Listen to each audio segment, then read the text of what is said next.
అందరికీ నమస్కారమండి. Welcome to my channel.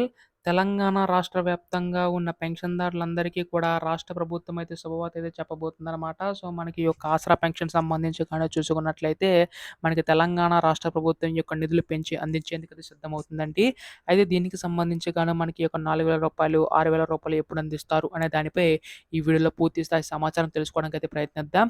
ఈ వీడియోనైతే ఎక్కడ కూడా ఆపకుండా చివరి వరకు అయితే చూడండి. అంతకంటే ముందు కొత్తగా ఎవరైనా మన ఛానల్‌ని చూసినట్లయితే దయచేసి వెంటనే ఛానల్ అయితే సబ్స్క్రైబ్ చేసుకోండి మిత్రులారా.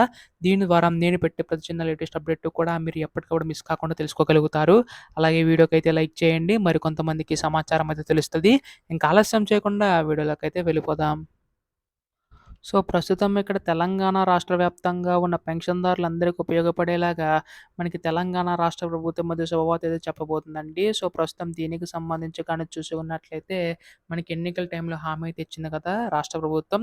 ఆసరా పెన్షన్‌ని కాస్త ఆసరా చేయూత పెన్షన్ కింద మార్చి వృద్ధులు, వితంతువులు, ఒంటరి మహిళలు ఎవరైతే ఉన్నారో అంటే రూ. 2,000 ఎవరైతే తీసుకుంటున్నారో వారికి, అలాగే రూ. 3,000 తీసుకుంటున్న వారికి అంటే దివ్యాంగుల పెన్షన్ తీసుకుంటున్న వారికి పెన్షన్ పెంచి అంచేందుకైతే సిద్ధమవుతుందండి. సో, రూ. 2,000 తీసుకుంటున్న వారికి 4,016 వరకు, రూ. 3,000 తీసుకుంటున్న వారికి 6,016 వరకు కూడా రాష్ట్ర ప్రభుత్వం పెంచి అందించడానికైతే సిద్ధమవుతుందనమాట. సో, దీనికి సంబంధించి గాను కేవలం అర్హత కలిగి ఉన్నవారు మాత్రమే జమ చేసే అవకాశం ఉందండి. మనకి తెలంగాణ రాష్ట్ర ప్రభుత్వం అయితే.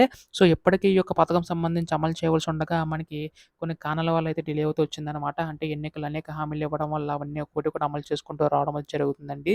అంటే మనకి ఈ యొక్క రైతు భరోసా పథకం గానీ, ఇందిరమ్మ ఇల్లు పథకానికి సంబంధించి కానీ, మనకి ఈ యొక్క నెలలన్నీ కూడా పూర్తి కానున్నాయి. సో, మనకి వచ్చే నెల నుంచి మనకి ఈ యొక్క పథకం సంబంధించి గాను అమలు చేసే విధంగా అడుగులైతే వేస్తుందనమాట.